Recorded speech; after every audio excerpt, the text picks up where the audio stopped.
We're in a series right now in discussing the seven churches that was mentioned in the book of Revelations. Pakisabi sa katabi mo, timing nandito ka. Sabihin mo sa katabi mo, timing nandito ka. The first church that we talked about is the church in Ephesus, and Jesus said, return to your first love. I hope yung mga nakarinig ng message na yon ay bumalik na sa kanyang first love, who is Jesus Christ. You know, ever since narinig ko itong message na to, kahit na ako nag-preach, araw-araw tuwing nagde-devotions ako, sinasabi ko sa sarili ko, Lord, malapit pa ba ako sa'yo?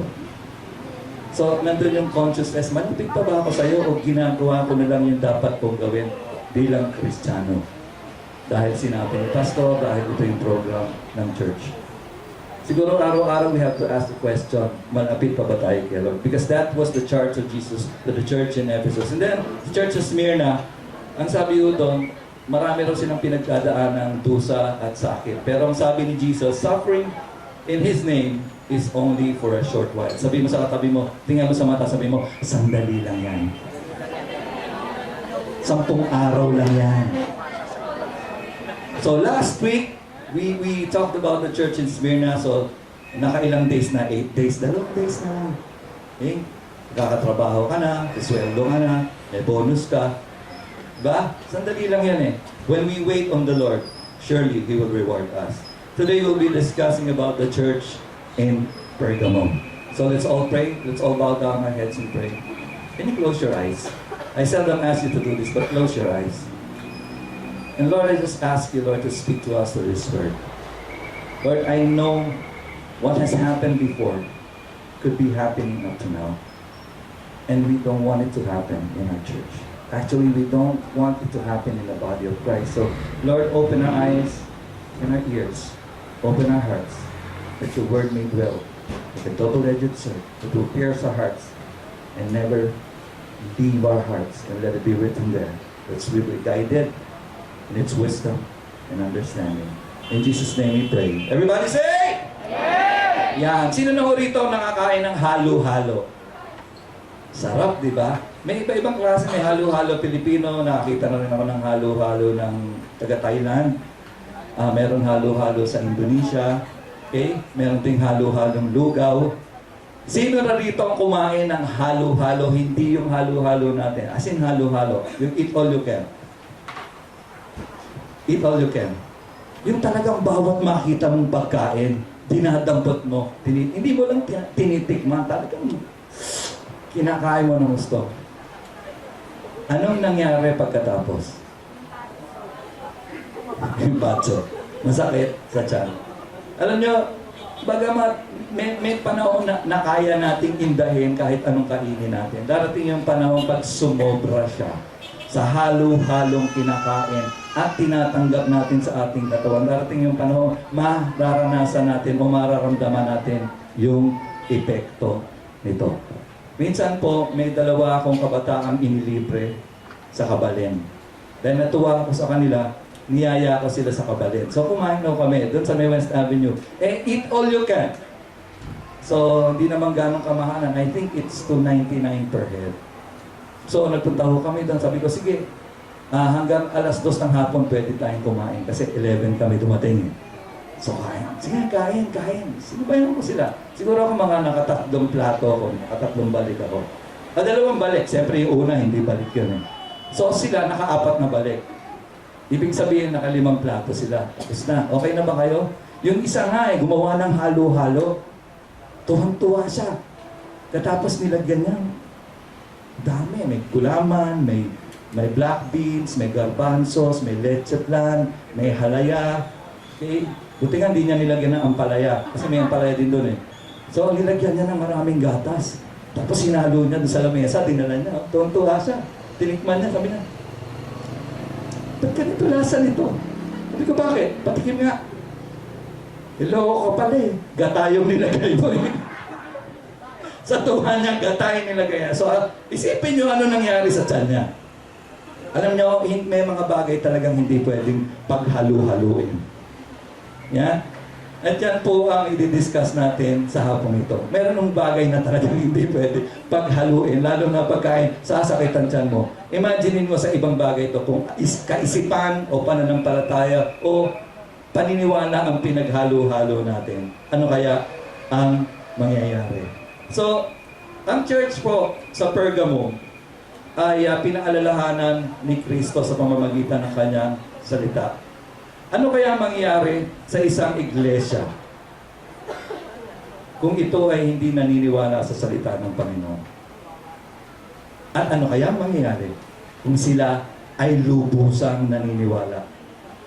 Let's find out. Okay? Ang Pergamo po ay tabi-tabi sila ng Ephesus eh. Kung saan nandun si Juan na siyang sumulat ng mga talatang ito, nasa Patmos siya, ang pinakamalapit sa kanya, Ephesus. Pagkatapos, tabi na Ephesus, Smyrna. Doon sa bandang gitna po, andon ang Pergamum. Sabihin nyo, Pergamum. Hindi ko ito yung pamurga pag masakit ang tiyan. Ito yung pangalan ng lugar nila, Pergamum. At ang Pergamum po ay seat of political power. Doon ho ay parang pinaghalo-halo ang Makati at ang Batasan. Andyan ang Sandigang Bayan, andyan ang Senate, andyan. Yun ho, ang kapangyarihan mo ay nagmumula dahil ang Pergamum ang pinaka-sentro ng lugar. Actually, it's called Turkey right now. Kung nasa ng Ephesus, Smyrna, at Pergamum, it's called Turkey right now. At dahil nandoon ang seat of political power, siya ho ang nagdidikta ng kultura ng neighboring cities. Siya ho ay makapangyarihan. Tulad din ho ng Smyrna at Ephesus, silang diyan ho ay sumasamba sa Diyos, Diyosan. Kaya ang sinabi ni Jesus sa Revelations 2:12, to the angel of Smyrna, to the messenger of the church in Pergamum, write. Okay? So, these are the words of him who has the sharp, double-edged sword. So, maring parang ganyan yung itsura na. Diba? May dala siyang tabak na dalawa ang talim. Ano ba ibig sabihin ng double-edged sword? In the passage, Jesus depicts himself as holding a double-edged sword. Parang ganyan itsura. May hawak ko siyang double-edged sword, isang tabak na dalawa, ang talim sa magkabila. What is a sword? Ayon po sa Ephesians 6:17, pag binanggit po ang sword o espada, ito po ay tumutukoy sa sword of the Spirit, or the sword of the Spirit is the Word of God. Sabihin niyo Word of God. Now, as a sword or Word of God, for the Word of God, according to Hebrews 4:12, for the Word of God is alive and active. Sabihin niyo alive. Sabihin niyo active. Sharper than any double-edged sword. So kung ang salita ng Diyos ay ikinukumpara sa isang espada na dalawa ang talim, sinasabi ho ng Biblia, mas matalim pa ang salita ng Diyos kaysa sa espada o sa taba na dalawa ang talim. Sharper than any double-edged sword. It penetrates even to dividing ilan? Soul and ilan? Soul and spirit, dalawa. Joints and marrow, dalawa din. It judges the thoughts and attitudes of the heart. So pag diniklara mo ang salita ng Diyos, para yung tabak na dalawang talim. Ang maganda ho sa salita ng Diyos, pwede siyang panangga, pwede siyang panlaban. Pwede siyang defense, pwede siyang offense. Okay? Defense, di ba pag tinaga kang gano'n, wala kang dalang kalasag. Alam niyo kung anong kalasag? Shield. Anong panangga mo? Kamay? Hindi, kung may dalang espada, hindi ba ipansasalag mo yung espada pag tinaga kang gano'n? So pwede siyang pansalag, pwede siyang pang-defense, at pwede ka rin umatake sa pamamagitan ng espada. Pwede mo ibalik sa kanya yung taga. Okay? Sinong marunong mag-eskrima dito? Or sword fight? Meron? Hindi kayo naglaro ng gano'n ng bata? Ha? May nataga na ba kayo? May napalitaan ako, may lalaki, tinaga yung asawa niya sa ulo. Dito. Buti na lang magulo yung tabak. Sinanay pa sa ito. Tinaga na nga yung asawa, natutuwa ako po. So, ang salita ko ng Diyos ay parang tabak. Pero mas matalim mo siya sa dalawang talim na tabak. The Word of God is like a sword, both useful as offense and defense. Now in Revelations 2:13, ito po ang sinasabi ni Jesus. Muli, sinasabi niya, I know. Sabi niya, I know. I know where you live. Ang sabi po niya doon sa church in Pergamum. Where Satan has his throne. Yet, you remain true to my word. You did not renounce your faith in me. Not even in the days of Antipas, my faithful witness, who was put to death in your city, where Satan lives. Pag-usapan po natin, pag sinabing where Satan has his throne, sa tingin niyo ba may talagang trono si Satanas? Si Satanas ba ay hari? Hindi, di ba? Siya ay nilikha lang ng Panginoon. Siya ay nagrebelde. Ang tunay niyang pangalan, may pangalan ho siya, hindi ho Satanas ang pangalan niya. Yan ho ibansag sa kanya. Ang tunay na pangalan niya ay Lucifer. Yan ho ang proper name niya, Lucifer. Pero ano ba ang ibig sabihin ng Satanas? Pag sinabing where Satan has his throne, isipin nyo, kung saan kayo nakatira, kung saan kayo nananahon, ano ba ang kulturang nakapangyayari doon o namamayani doon sa inyong komunidad? Ito ba ay makadiyos o makademonyo? Wala akong gitna. Habang nagsasalita po ako ngayon, huwag nyo nang isipin yung gitna. Wala akong gitna sa Panginoon. Either you're on His side or you're not. Okay? Dalawa lang ho yun. So either we're on God's side or we're on the devil's side. Where would you rather be? You gotta be sure about that. Totoo ang sinasabi sa 1 John 3:8. Galing nyo to sa New Living Translation. It says, but when the people keep on sinning, it shows that they belong to the devil. Pag ang tao raw ay patuloy na nagkakasala intentionally. Meron kasi minsan nagkakamali ka lang, nadapat, nadulas. Okay, tapos bangon ka ulit, uy, kamali ako. Sorry Lord. Pero meron ka tao, talagang sinasadya niya na eh. Sinasadya, likas na sa kanya yung kasalanan. And ang sabi ko, ni John, sumulat din ito, but when people keep on sinning, it shows that they belong to the devil, who has been sinning since the beginning, but the Son of God came to destroy the works of the devil. So the enemy has been sinning noon pa. Ang mabuti ay, ito ang nagiging kaso eh. Ang mabuti ay nagiging masama. At ang mga kultura ng mga taong namamayani, ang pagsamba, pagtalima, pagsunod, ay gawa ng demonyo. Noong pinag-aaralan ko to, bigla akong sumagi sa isip ko, naalala nyo nung si Adan at si Eva ay nasa hardin. Pagkatapos tinukso sila ng demonyo. Sabi nila, kainin mo ito, magiging kamukha ka ni God. Unang-una, bakit mo pa kakainin ng isang bagay kung ikaw ay kamukha na ng Diyos? Ba't ka pa gagawa ng isang bagay para maging kamukha natin ng Diyos, gayong nilikha naman tayong kamukha ng Diyos? Hindi ba ganun din ho ang nangyayari ngayon? Gumagawa tayo ng paraan para mapalapit sa Diyos? Sino naghahanap sa inyo ng paraan para mapalapit sa Diyos? Meron ng paraan, di ba? Paano?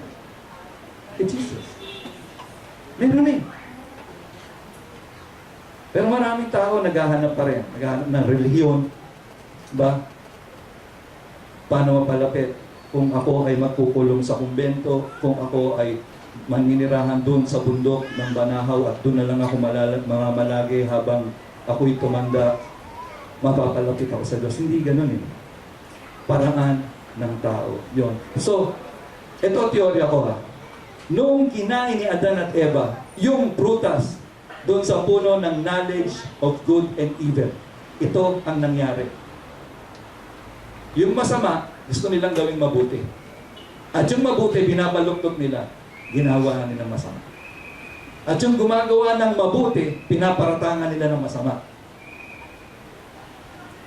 So naghalo na siya. Imbis na ang mabuti ay mabuti, imbis na may black and white, nagkaroon ng gray. Yun ang teorya ko. Kaya nung kinain nila, nabuksan yung isipan nila, sabi nila, ay hubad tayo. maglagay tayo ng dahon. Committed na yung isip nila. Bakit dahon? Hindi ba nila naisip na darating ang taglamig? So binigyan sila ni God ng coat. Gawa sa balat ng hayop. Dahil alam ni God, darating ang panahon, lalamig. Paglabas nila sa hardin, malamig. Kakailangan nila ng proteksyon. Pero pansinin nyo, ang isip nating mga tao ngayon, committed na rin. I hope, hindi ang isip natin ang committed, pero ang buhay natin ay committed sa Panginoon. Ayan ba? Okay? Yung isip natin, hindi committed. Yung buhay natin, committed sa Panginoon. So, ang kultura ngayon, noon at ngayon, ang mabuti pinaparatangan masama. Halimbawa, yung asawang lalaki, nahuling nangangaliwa. Okay? Nakita kita eh. Naghalikan kayo ng kumare mo. Kumare natin yun eh. Bakit mo naman Pero hindi ako yun! Saan mo nakita? Ikaw nga tumigil-tigil ka. Siya pagalit ha, siya na nahuli. O kaya minsan may magsusumbong. Bawa si pastor.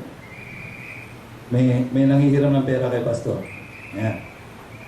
Natapos, may lumapit kay pastor. Pastor, hindi naman po ako naningira, pero huwag niyong pahiramin yan kasi niloloko lang kayo. Hindi ko totoo yung sinasabi niya sa inyo. So, ano nangyari? Nalaman nung nanghihiram kay pastor na may nagsabi tungkol doon sa kanyang balak. So, hulaan nyo ang ginawa nung balak mangutang. Hindi, nagalit pa siya doon sa nagsabi ng totoo. Ba't mo sinabi yun? Bakit ka nagsabi ng totoo? Diba? Bakit ganon? Nagkaganon ang isip ng tao.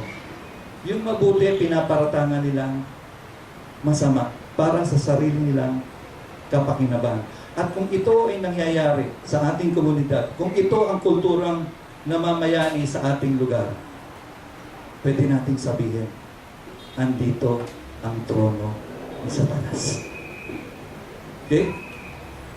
Ang sabi rin ni Jesus, where Satan lives. Si Satanas ho ay hindi tao.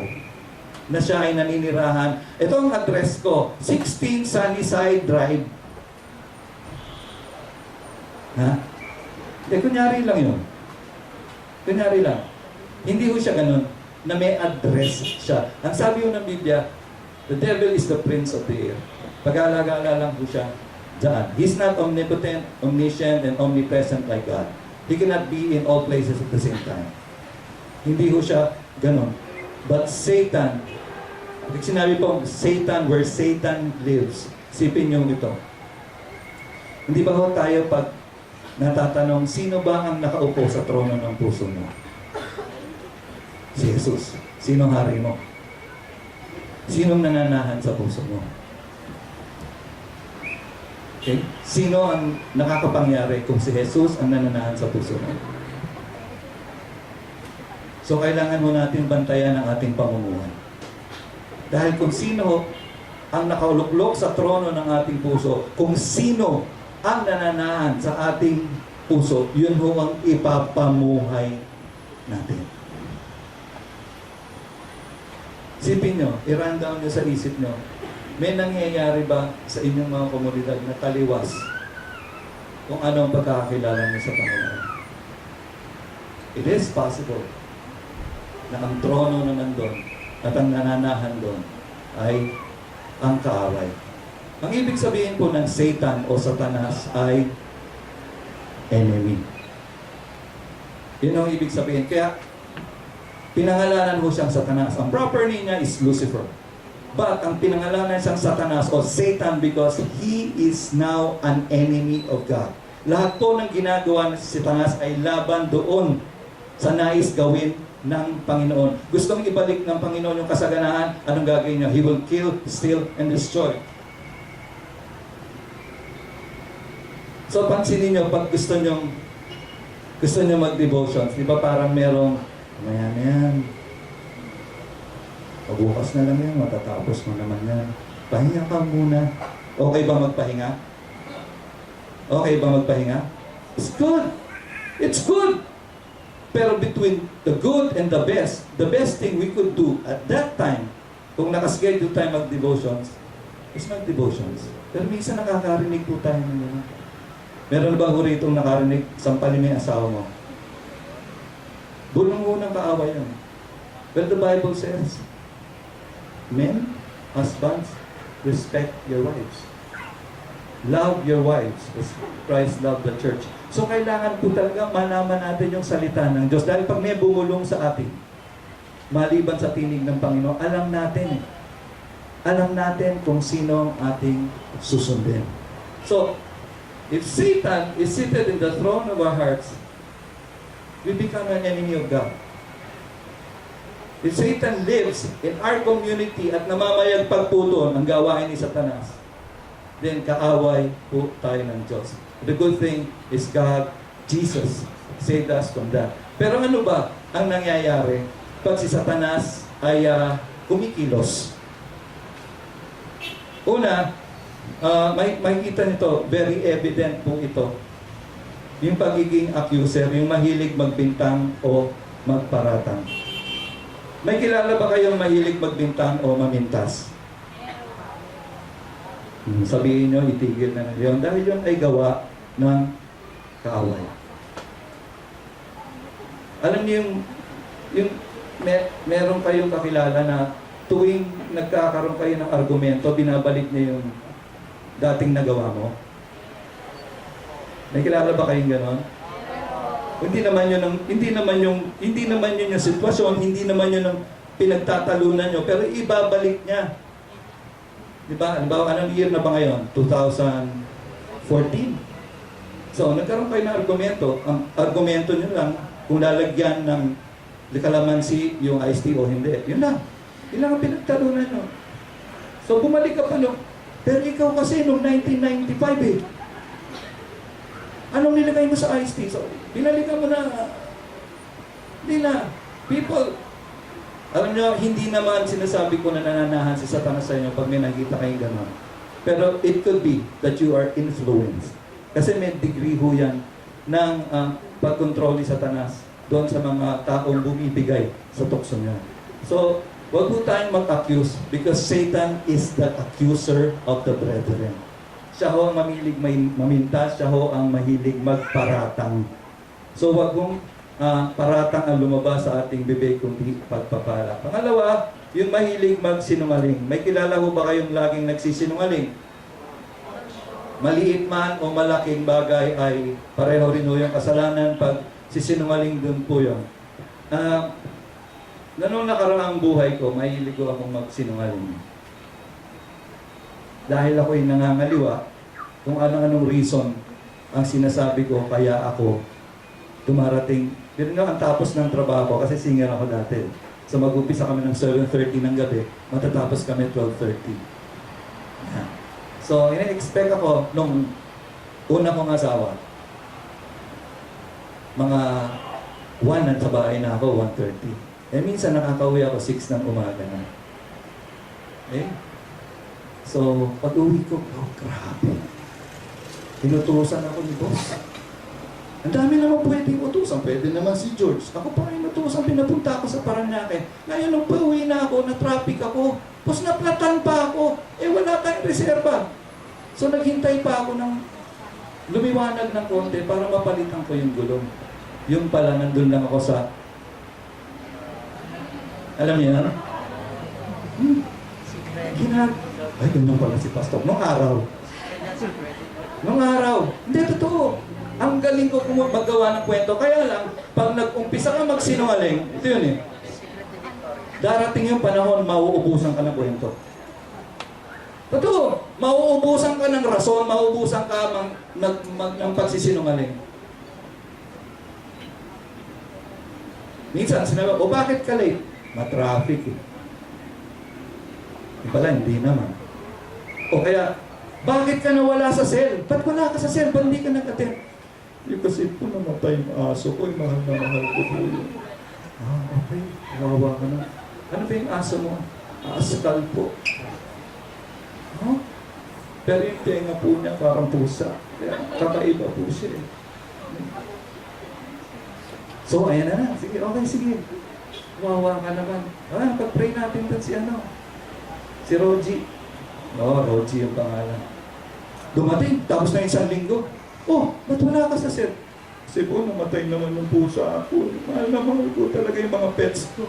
Sige, intindi na lang ni Pastor. Tapos dumating yung 3rd week, wala na naman sa cell group. Wala nyo, sino namatay?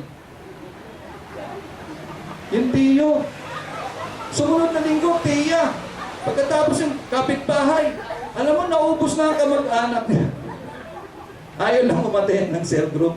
At sa pagsisinungaling niya, dinamay pa yung iba. O bakit wala kang assignment? Nagkasakit po ako eh. Sige na. Di ba? Ang dami nating rason at kadalasan para lang makaalis tayo doon sa, makapag-rason tayo ay nagsisinungaling tayo.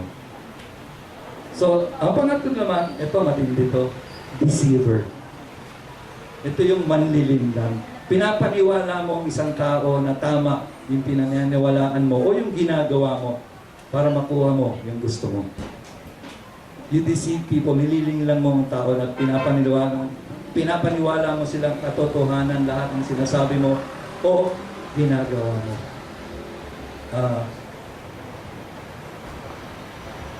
Kinento ko sa akin ito ni Ate Joanne. Nung daw nagtatrabaho siya sa isang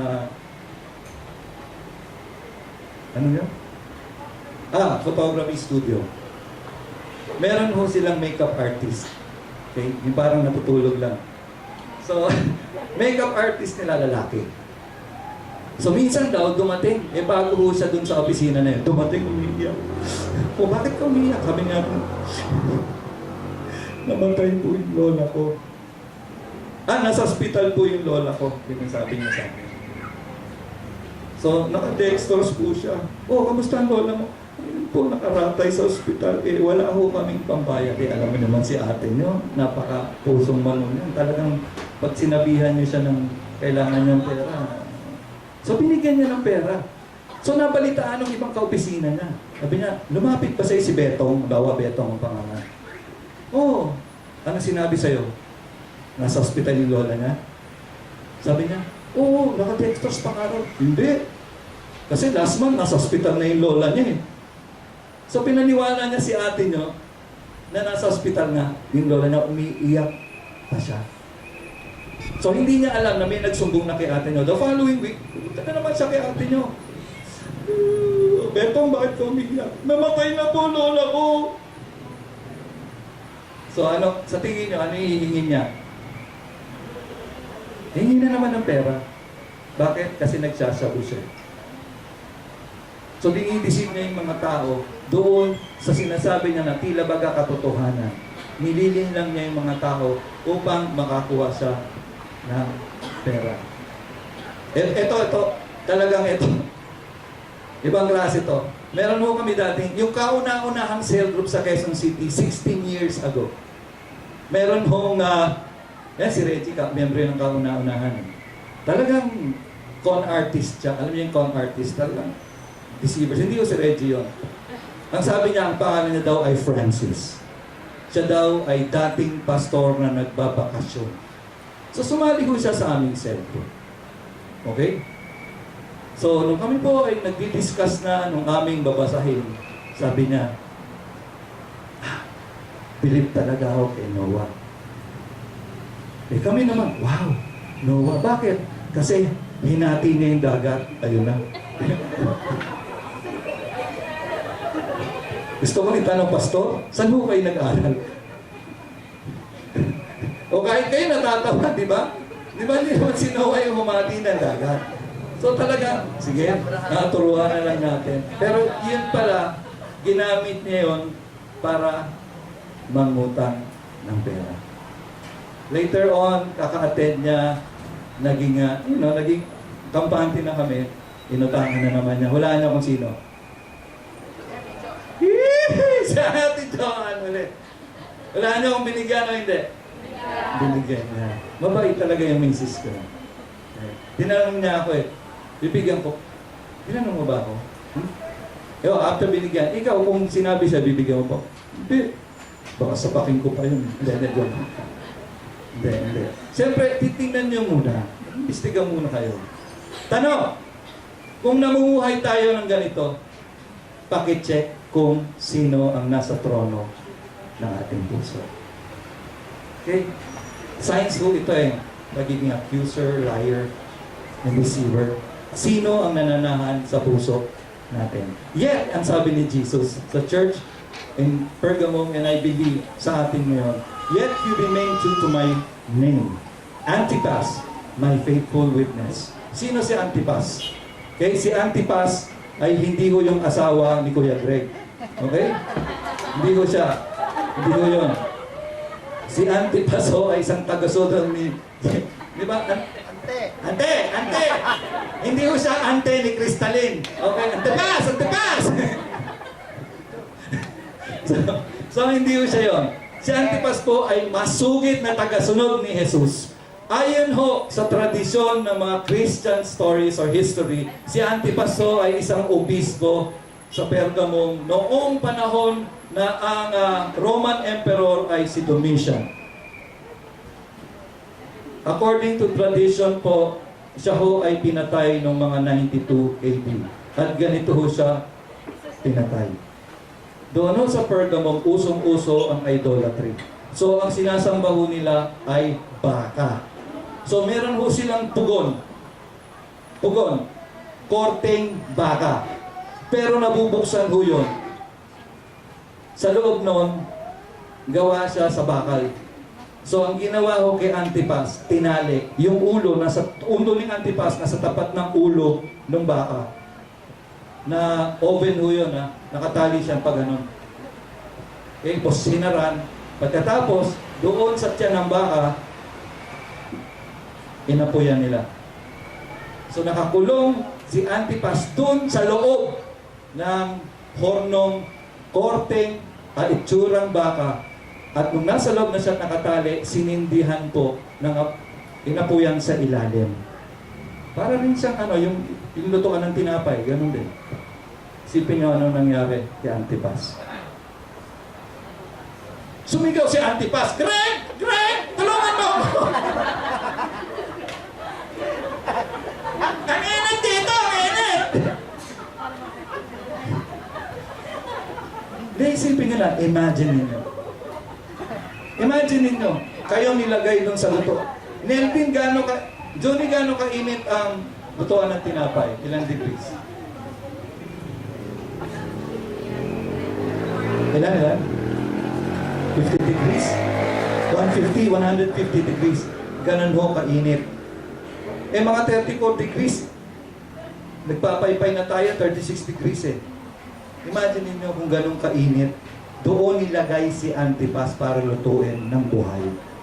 Bakit? Kasi ang dami niyang pinalayas na demonyo doon sa Pergamo. Dahil trono nga siya, doon nakatira si Satanas. Yung mga gawain ng tao, lahat laban sa Diyos. At ang ginagawa na pinapalayas niya ang mga kumikilos na kasama ni Satanas doon sa mga buhay ng mga tao. At ayaw niyang ipagpalit ang pangalan ni Jesus. Sinasabi sa kanya, tumawalag ka na dyan, renounce the name of Jesus and we will set you free. Ayaw niya. Patayin niya na lang ako. Bakit? Sandali lang Sabi mo sa Katolik, sandali lang ang suffering. Sa tingin nyo, nasan si Antipas ngayon? Fiesta. Masakit talaga. Hindi ko ma-imagine mapaso ka lang ng konti. Sino na napaso ng plancha rito? Si Matthew.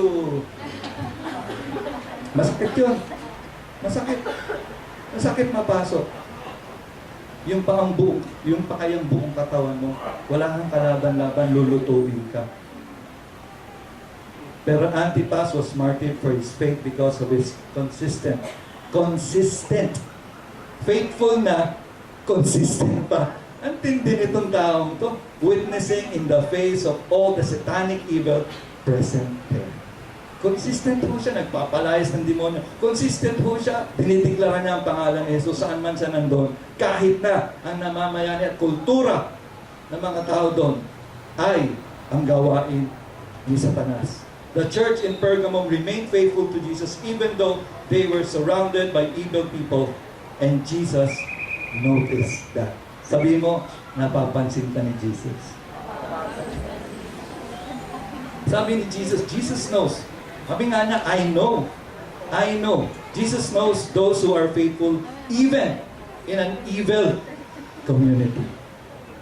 Kahit na yung komunidad natin, yung kultura doon ay taliwas sa tinuturo ni Jesus. Pag ikaw ay consistently faithful sa Kanya, mapapansin ka ni Jesus.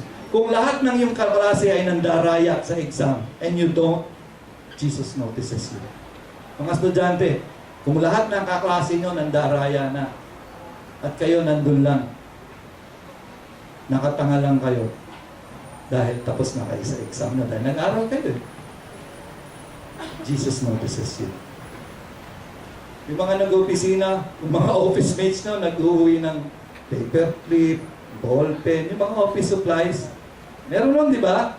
Kala nyo maliliit lang yun. Yung gagawin yun, hindi sa inyo yun eh. Pag-aari ng opisina yun. Pag kumuha ka ng di sa'yo, ano yun? Oh. Maliit o malaki, pareho lang yun. But if you don't do that, if you continue to be consistently faithful, Jesus notices you. Kung ang inyong kapitbahay ay nagchichismis, nagsusugal, naglalasing, and you don't, Jesus notices you. Marami pinagchichismisan tayo sa langit. Ang galing talaga. Ang galing ni Reggie talaga. Ito naman ito. Ang galing ni Reggie, ito mo, 11 daliri na. May panungkit pa. Jesus mentioned because we noticed Antipas. Alam nyo, ito sa akin, ngayon ko lang nararamdaman, alam nyo, siguro nagkikwentuhan sila sa langit. Pinapanood nila tayo. Ito, nagtitipon tayo. Ito, ang galing mag-gitara ng nakasalamin na babae na yun. Oh, ikaw lang naman nakasalamin dito. Panari ka pa. Pahambol ka na Diba? Tama yung aga dumating, oh. Nagchichismisan din sila sa langit. Pero that's called holy chismis. Pinag-uusapan nila tayo. Napapansin nila tayo. Napapansin tayo ni Jesus when we are consistently faithful. All the names of the people who did wicked, evil things will be forgotten. But your name, my name will be remembered by Jesus if we remain faithful. Lahat ng gumawa ng masama, makakalimutan. Pero tayo na naging tapat, laging naaalala ni Jesus ang ating pangalan. But Jesus had to rebuke the church in Pergamo. Bagamat sila ay nanatili tapat, sila ay nanatiling pinagtatanggol at pinaninindigan ang kanilang pananampalataya. Ang sabi ni Jesus, nevertheless, I have a few lang naman, few things against you. There are some among you who hold on the teaching of Balaam, who taught Balak to entice the Israelites to sin so that they ate food sacrificed to idols and committed sexual immorality. Likewise, you also have those who hold to the teaching of the Nicolaitans. Naalala niyo yung Nicolaitans nung was last week or the other week? Sila ho yung klase ng relihiyon na meron silang hierarchy ng mga posisyon. So sila yung nasusunod. Halimbawa, yung una si Pap, yung parang gano'n sunod-sunod. Tapos ito, mga obispo, yung mga gano'n. Si Pap ba? Diba? Parang gano'n. So, lahat ng kautusan kailangan manggaling dito, pababa. Ito lang ang pwedeng magbukas ng Biblia, ito lang ang pwedeng mag-interpret ng Biblia, mga gano'n. Yan ang turo ng Nicolaitans. Ngayon, ito namang teaching ni Balaam, o katuruan ni Balaam, ay pakikipagsangkutan niya sa hari ng Moab noong panahon na ang Israelita ay lumabas sa Ehipto. Dumadami sila. Natakot to. Si Balak po ay isang hari. Hari po siya ng Moab. At si Balak ay may masamang balak patungkol sa mga Israelita. Dahil nga natakot sila na dumadami sila. So, sinabi niya kay Balaam, pwede bang i-curse mo sila? Kasi propeta ho si Balaam. Nakakarinig siya sa Panginoon. Pero takot si Balaam sa Panginoon. So ito po yung nangyari. Imbes na i-curse niya, kasi sabi sa kanya ni Lord, what I have blessed, do not curse. Pero naniniwala si Balak na kung anong sabihin nitong propeta na si Balaam. Whatever he blesses, it will be blessed. Whatever he curses, it will be cursed. Pero ayaw niyang magsalita ng curse. So ang ginawa ko niya, tinuruan niya ang mga Israelita sa pamamagitan ng pag-deceive sa kanila na magpadala ng mga babae ng Moabita. So yung women of Moab, parang sinedyos nila ang mga kalalakihan ng Israelita. At dahil nga doon, tulad ng kasalanan ni Solomon, dahil sa maraming babae na hindi naniniwala sa Panginoon, sila ay napalapit sa kanila at kung ano ang kultura at ipinamumuhay ng mga babaeng ito, yun din ang naging buhay. So nangyayari din po yun noong panahon sa iglesia ng Pergamo. Meron ng sexual immorality na nangyayari sa church nila. Meron mo ba kayong nalalaman sexual immorality sa iglesia ngayon? Meron din po. Buti na lang may grace sila. Dalawa po sa church ang makikita natin, kadalasang matindi na gawa ng kaaway. Balaam taught the people of God two satanic things: sexual immorality and idolatry. Dalawang bagay na ayaw ng Panginoon. Dahil when you engage in sexual immorality, hindi lang yung tao na kapartner mo nasisira. Ang sexual immorality po, sinisira mo rin ang templo ng banal na Espiritu. Alam ko po ito. Dahil ganito ang buhay ko noon. Akala ko kasi noon, dahil naghalo-halo na kasi yung paniniwala ko bata pa lang ako, ang dami na nagtuturo sa akin. Yung mamili ka ng marami, mangolekta ka ng marami, pagkatapos mamili ka. So, nangolekta nga ako. Siguro yung girlfriend ko, 39. 39 yung girlfriend ko, so namimili lang ako sa kanila. Tapos, meron ako ugali ng araw, hanggat kaya ko pa, hindi ko ako mag-betray. Hindi ako tatawag sa Panginoon. Yung paggipit na lang ako, tsaka ako tatawag sa Panginoon. Nakikita nyo rin ho ba ito sa sambahan nyo? Hindi ho ito maganda. Ito yung klase ng halo-halo na hindi magandang kainin. Kailangan umpisa pa lang bago tayo kumilos, alam na natin yung gusto ng Panginoon para siguradong tagumpay. Huwag ho nating subukan. Yung halo-halong kaalaman, kahalo-halong karunungan, pinagsasama-sama natin, basta sabihin natin, tagasunod tayo ni Jesus. Why? Kasi po, nahirapan din ako nung naging Christian na ako. Nahirapan akong, yung suffering, I experienced that. Pero may paraan po, makinig ka lang sa salita ng Diyos. Makinig ka lang doon sa pastor mo. Hindi yung maniligaw. Dahil nakinig po ako sa pastor ko. Kaya naayos ko yung buhay ko. So, these are the two satanic things that even right now is ongoing with some churches. Sexual immorality and idolatry. At obvious po ito sa kultura na talagang pag sex kasi hindi mo maiwan, parang sorry for the word, pero parang ang sarap, di ba? Sarap. But you know what? Especially wala pang asawa ngayon, premarital sex to the young ones and the teenagers is, yun na ho yung start na. Akala ho ng mga tao ngayon, normal yun. Iba yung uso nun, iba yung ngayon. Hindi ho uso yan. Yan ho ay salita ng Panginoon. There's no such thing as premarital sex, sexual relationship. The Bible calls that fornication. Pag ang dalawang hindi po mag-asawa at wala pang asawa ay nagtalik, ang tawag dyan ay fornication, and that is a sin against the Lord. At dahil nga ako sa naturo ng kultura at ng mundong ito, ay okay lang yan, ay noon pa yun. Kailangan pag nag-asawa ka, hindi ka na virgin. Sorry for the word, but that's baloney. Ang katotohanan ng Panginoon, ang salita ng Panginoon, ang siya pa rin matutupad. Then, pag nag-sex, nabuntis, anong gagawin? Hindi na alam ang gagawin. Nag-umpisa ng mali. Pag nag-umpisa ka ng mali, hindi mo na alam kung anong gagawin mo susunod. Some people, pinapa-abort nila. I know someone 9 times. 9 times siya nagpa-abort. And when she decided to have a kid, nabuhay yung bata. Pero when the kid was about 9 years old, nararamdaman yung batang para siyang rejected. Naramdaman niya yun in his spirit. Why? Because the mother rejected 9 babies. At siya yung nakaramdam noon. So kung mali ka nag-umpisa, mali din yung magiging desisyon mo later on.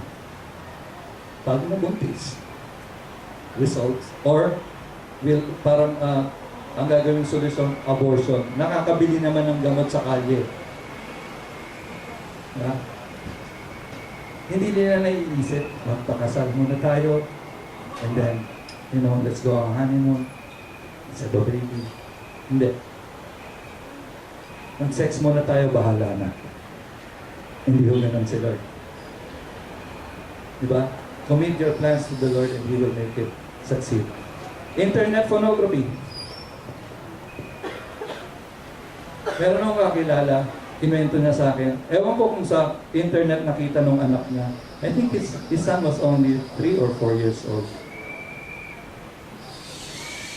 Tapos tinanong siya nung anak niya, Dad, kayo ba ni Mami nag-tut-tut-tut?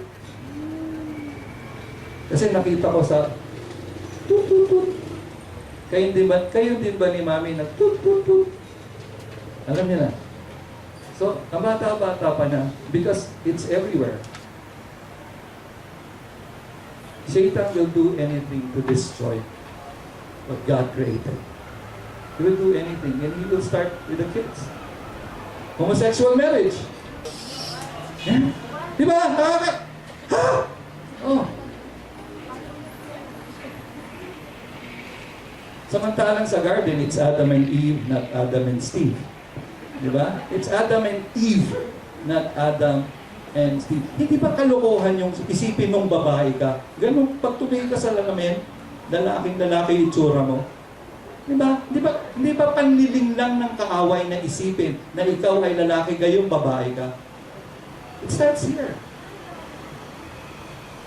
That's why we have to have the Word of God here. That's why the Word of God is alive and active. Kung meron bang salita na narinig kayo maliban doon sa katotohanan ng Panginoon, mali na yun. Only the Word of God is true. And we have to start and end with it. Just like Jesus said, I am the first and the last. Okay, meron pa yung pagsamba ng Diyos-Diyosan, pagsamba sa pera. Diba? Yung iba, bato-bato sa langit, tamahan mo magagabi. Sabihan mo natin to. Ako ho, I'll be honest with you. Ako ho, ang desire ko matulungan ko kayo lahat magkaroon ng magandang buhay. Kung di kayo marunong sa buhay, tuturuan ko kayo. Kung di kayo marunong mag-computer, patuturuan ko kayo. Kung di kayo marunong mag-spidyo, tuturuan ko kayo. Kung di kayo marunong maglagay ng deodorant, tuturuan ko kayo. Siguraduhin nyo lang na wala ang kuryente. Kasi meron nag-deodorant na matay. Tinaas yung kilikili niya, nagdo-deodorant. Hindi nga napansin, wala palang bumbilya yung sa na kuryente. So, ito, totohanan na. Gusto ko yung turuan. Okay? Lahat ng di nyo alam. Kasi ako ho, wala rin akong alam dati. Ang alam ko lang humawak ng mic at kumanta. But when I was 37, the Lord allowed me to learn so many things that I do not know. And because I have learned so many things, nakita ko yung kapakinabangan niya. And ito ang sinasabi ko. Minsan when we learn so many things, at nagkaroon na tayo ng trabaho, anong unang kinakalimutan?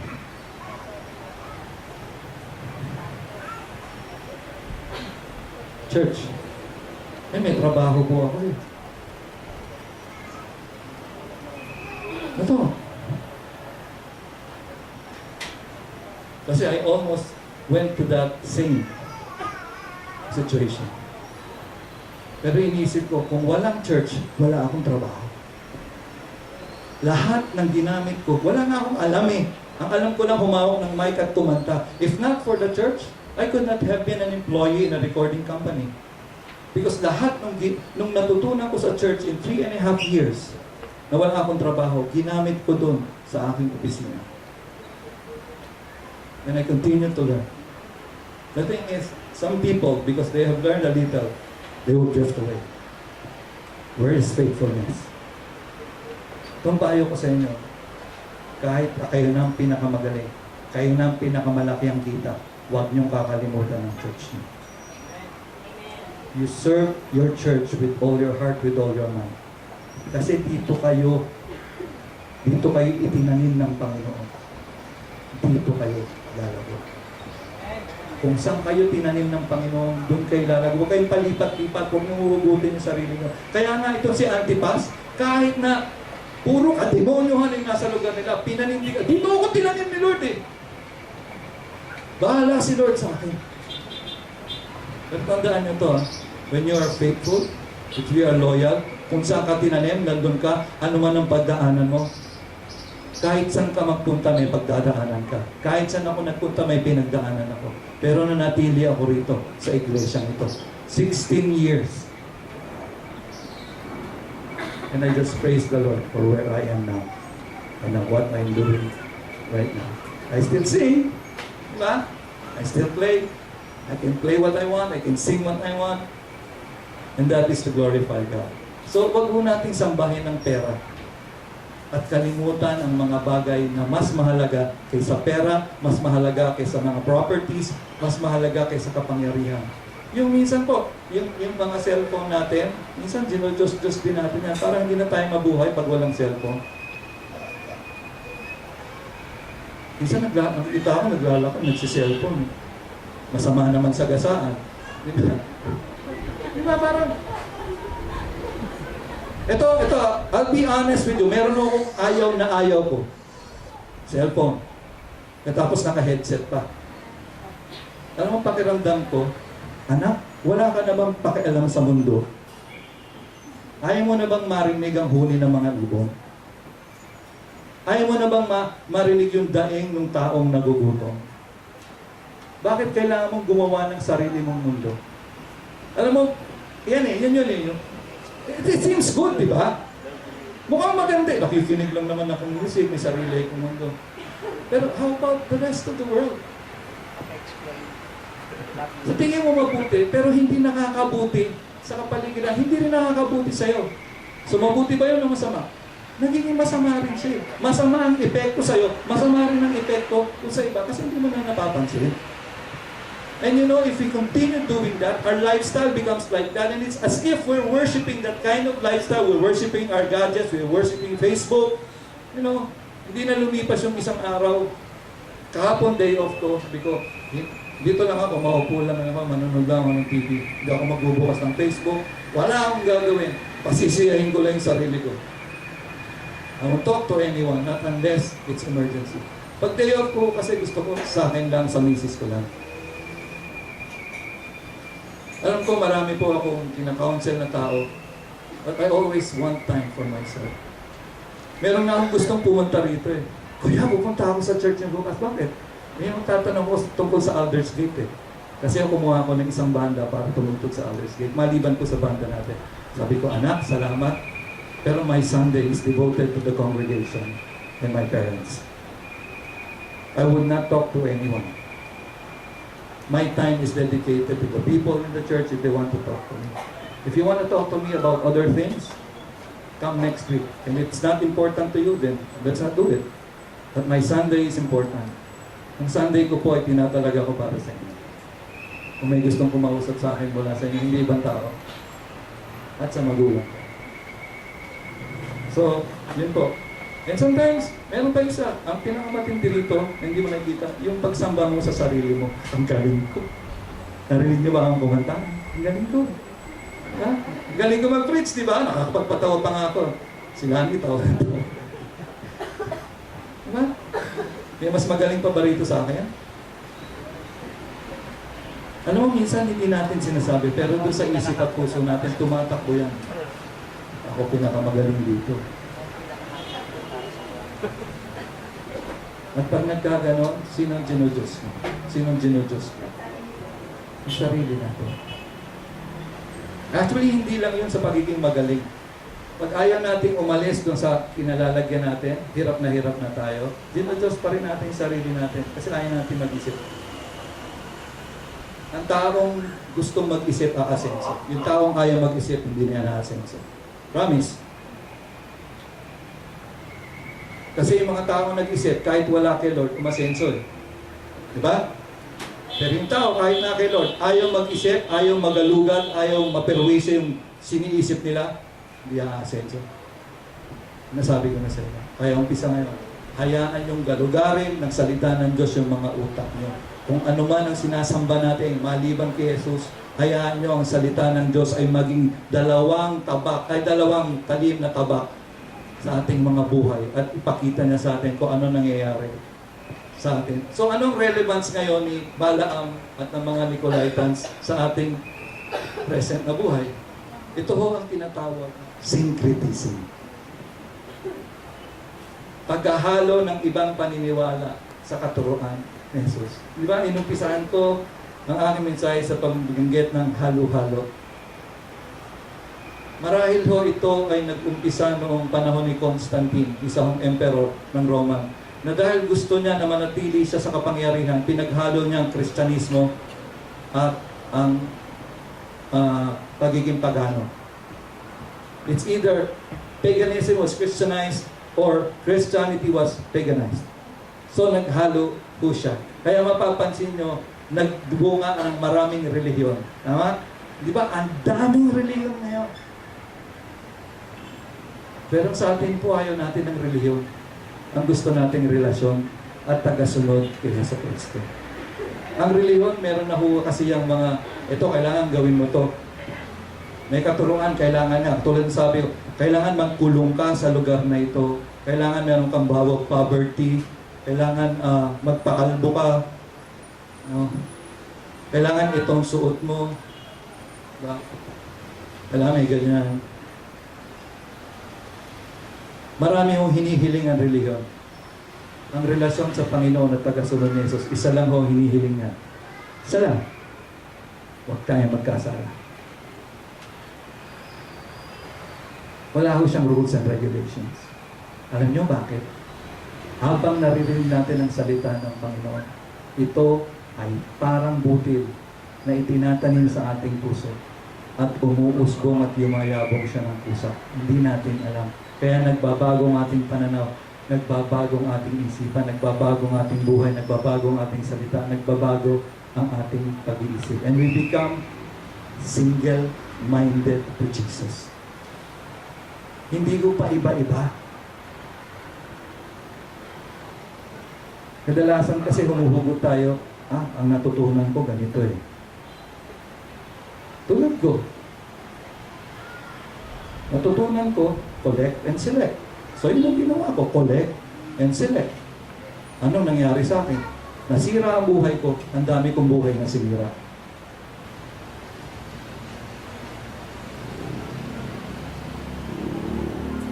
Beware of fake teachings that can lead to sin. Maging mapagmasid ho tayo. Bantayan ho natin ang naririnig natin. Bantayan ho natin ang sinasabi sa atin. Hindi dahil nakagaling sa iba, ay tama na yun sa atin. Pumunta ka na lang sa albularyo. Donasyon lang dun. Minsan wala pang bayad pag naawa sa'yo. Tanungin mo muna, sino bang sinasamba ng albularyo mo? Sino ba ang nakaluklok sa trono ng puso mo? Sino ba ang nananahan sa puso mo? Bago ka magpagamot. Ako, hindi lahat ng doktor, nung puntahan ko, inaalam ko rin po. Kasi may mga doktor na wala kang maririnig na encouragement. Ito, ay malala na yan. Diba? May mga doktor na gano'n eh. Pa-opera mo na lang yan. Maghanda ka ng mga 10,000. Parang pare-repair lang yung sapatos eh, no? Hindi, buhay ito eh. There are doctors like that. Alam nyo, hindi na ako bumabalik sa kanila. Si ate nyo rin, hindi. You know, even if there's something wrong with us, we want to hear encouragement, just like what Jesus was saying here. Alam nyo, may palpak naman yung church in Pergamum. May palpak sila, sinasabi nga ni Jesus. Pag sinasabi niya, hey, ako yung may hawak ng espada. Sa akin manggagaling yung salita. Alam mo, pwede na mahusgahan na ni Jesus eh. Palpak kayo eh, mamatay na lang kayong lahat. Pero hindi. Sinasabi pa ni Jesus, winawarningan pa ni Jesus. Ang sabi ni Jesus, repent therefore, otherwise I will come soon, come to you, and will fight against them with the sword of my mouth.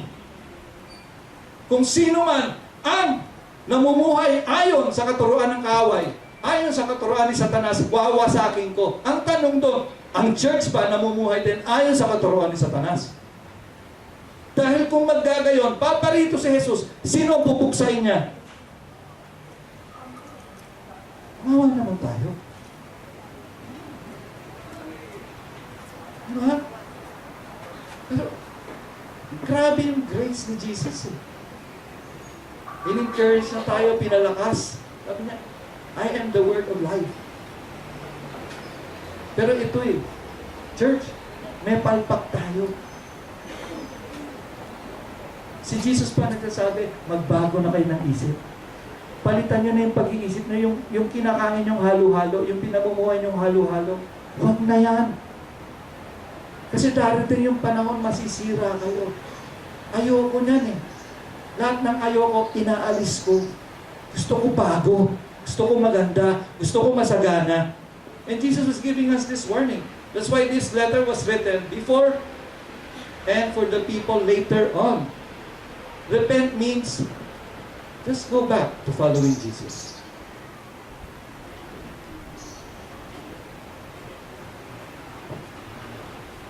Kung uuwi po kami at ihahatid ko ang mga mami ko sa kanilang bahay, paglabas ko ng Commonwealth, kakanan ako. Mas mag-U-turn. Ganun lang ho. Ang pagpapalit. Ganun lang ang repentance. Kung papunta ka rito, mag-U-turn ka lang. Ibig sabihin ko, ito ang buhay mo ngayon, mag-U-turn ka, umalik tayo kay Jesus. If we're following the halo-halo life, there is a life called Jesus. Because Jesus said, I am the way, the truth, and the life. Anong reward ni Jesus? Kung mag-U-turn tayo, sabi mo sa katabi mo, U-turn na tayo. Okay? Ang sabi sa Revelations 2:17, whoever has ears, okay, pakitingnan mo nga yung katabi mo, may tenga ba yan? Malinis ba? Malinis ba? Okay, walang tumutulo? Okay. Sige. However, whoever has ears, let them hear what the Spirit says to the churches. To the one who is victorious, I will give some of the hidden manna. I will also give the person a white stone with a new name written on it, known only to the one who receives it. Wow. Exclusive. Lahat ng may tenga, pakinggan nyo to. When God says hidden manna, ang sabi kasi ng Biblia, man does not live on bread alone. Hindi lamang nabubuhay ang tao sa pamamagitan ng tinapay, ngunit sa bawat salita na namumutawi sa bibig ng Panginoon. So maaaring nagugutom tayo physically, but when we are filled with the Word of God, we are full. When we are filled with the Word of God, we have wisdom. When we are filled with the Word of God, we'll know what to do. We'll know how to earn money the righteous way. So God was saying, hidden manna. Ito po ang mana ho, yung binigay na pagkain ni Lord dun sa mga Israelita nung sila ay nasa ilang. Nung wala silang pwedeng asahan. Kasi wala naman tunggulo sa diserto eh. So sa panahon ito, kung aasa lang tayo kay Lord, kahit yung mga bagay na hindi pa niya nire-reveal sa atin, things that are still hidden, God will reveal it to us. If we repent and remain faithful to God. Marami pa ho tayong bagay na hindi nalalaman. Kasi pinag-aaralan ko po eh.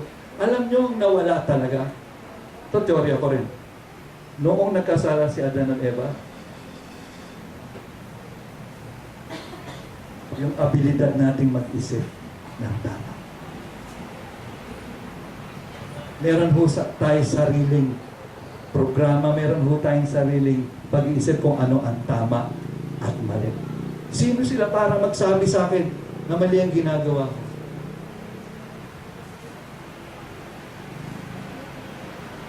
Yan ho ang nawala. Kaya nga sabi ng survey, ngayon daw ho, 10% lang ang gumagana sa isipan ng tao. Genius pa yon. Mga Einstein, Chopin, Mozart. Mga genius pa yon. Whether scientific or creative. I think ang ginagawa ng Panginoon sa atin, kaya niya sinasabi ng mga bahay na ito, gusto niyang buksan uli ang isip natin. Makita natin na maraming bagay na pwedeng gawin para sa Panginoon. Pinaliliit lamang ng kaaway yung pananaw natin. At ito yung ginagawa na sa church. Kinukulong niya. Alam nyo, kahit sa church, kahit nag-enjoy tayo, pero kung nakakulong lang tayo rito at hindi tayo naghahanap ng mga kaluluwang naliligaw, hindi pa rin ho church yun. The church is supposed to look for the lost. Masaya ho ako kung wala kayo ng isang linggo at pagbalik nyo rito, may kasama kayong tatlo. Kasi po, kailangan nila ako doon. Hindi kayo nawala nung Sunday kasi namasya lang kayo. Namatay ang aso, namatay ang pusa. Pwede bang ibang araw naman mamasyal, di ba? Bakit yung araw pa ng reunion ng pamilya mo? Bakit? So, God is willing to reveal everything to us. Yung mga nakatago, the hidden manna is a hope from the Word of God. Kaya maganda yung nagdi-devotions tayo. Doon ho natin makikita yung mga hidden manna. And then the white stone, noong panahon ng mga Romano, pag ikaw ay sumasali sa athletic games, kung sino ho yung nanalo, bibigyan ho sila ng award, white stone. Kumbaga yun ang trophy nila, isang white stone, at doon nakasulat, nakaukit ang kanilang pangalan. Ang silbi ho ng white stone na nakaukit ang pangalan nila ay isang ticket to a special awards banquet. So kung meron ka ng puting yon, pagdating ng party, kasama ka dun sa party! Kasama ka. Ang tanong, may party bang parating ang Panginoon? Meron, di ba? Kaya hinihalin tulad ng Panginoon, may bibigyan kita ng passes, bibigyan kita ng invitasyon, bibigyan kita ng ticket, at ikaw lang nakakalam kung anong nakasulat doon. Dahil exclusive yun para sa'yo. Gusto niyo bang tanggapin? Gusto niyo bang makasama sa party? Alam niyo, I'm a person who loves party. Actually, nagpe-pray ako, I want to have a party on December 31. Sa San Jose. I want to spend New Year there. God willing. I want to spend it with some of you, if you want to. White stone, with my name on it, is a sign of victory. Entrance to heaven, entrance to a new life in Jesus now.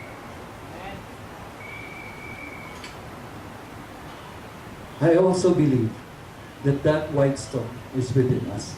Anyone who is faithful to God, anyone who is willing to go through suffering for just a few days.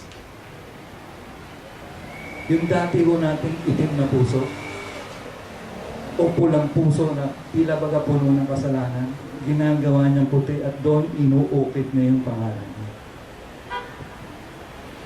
Kung pwede lang buksan yung puso natin, Lord, siguro puti na yung puso ko. Why does He does this? Because sabi ko nga ho, if we do not have eternal life here, we can never cross the bridge of death. Hindi ko pwede na kung patay ka na, doon ka magkakaroon eternal life nga eh. And this is it. This is the white stone. May kausap ko ako, kabanda ko, the last Friday. Kabanda ko siya. Sabi ko, you know, we have to have eternal life here while we're here, while we're alive, while we can still think about it. Or else, when death comes, we don't have another life. this is it. But most of us, we focus on this earth. This whole earth will be gone. Even heaven will be gone. Where will we be if we don't have that stone? If we don't have that eternal life? If we don't have the promise of Jesus? Ang challenge ko po sa ating lahat today, who wants to be a winner? Who wants to be a winner? I want to be a winner. And God has made the way. How do we become victorious? Sabi ni Jesus, by listening to what He is saying right now. What is He saying right now? Isipin nyo, who is sitting in the throne of our hearts? Kasi kung sino yung nakaluklok doon, yun ang nasusunod eh. Diba? Is it Satan, who is the enemy of Jesus? Or is it Jesus, who is our friend? We start repenting right now. If we want to be winners and victorious, we repent right now, make a big U-turn, and let's all go back to Jesus. Yan ang win. Let's all go back to Jesus. Forget about the halo-halo life. Ask the King of Kings and Lord of Lords to sit in the throne of our hearts and dwell within us all the days of our lives. Ang mahalaga ho rito is this. If we believe in Jesus' word, if we do, we are assured of victory. If we believe day after day, whether dinideklara natin sa sitwasyon natin sa buhay o dinideklara natin sa sitwasyon ng ibang may buhay, the word of God will not return void. It will accomplish its purpose. You want to be a winner? I want to be a winner. So the winner has to sit in the throne of our hearts. The one who is victorious should occupy the throne in our hearts and dwell within us all the days of our lives. If that's you, I just want to ask you, pray with me. Pray with me. If you think there's somebody else sitting in the throne of your heart, just pray with me. Palayasin natin yan. Palayasin mo. Wala na bang ibang makapagpapalayas yan, ikaw lang. Then ask Jesus, Lord, come in. Bukas ang palasyo ko para sa iyo. If that's you, just pray with me.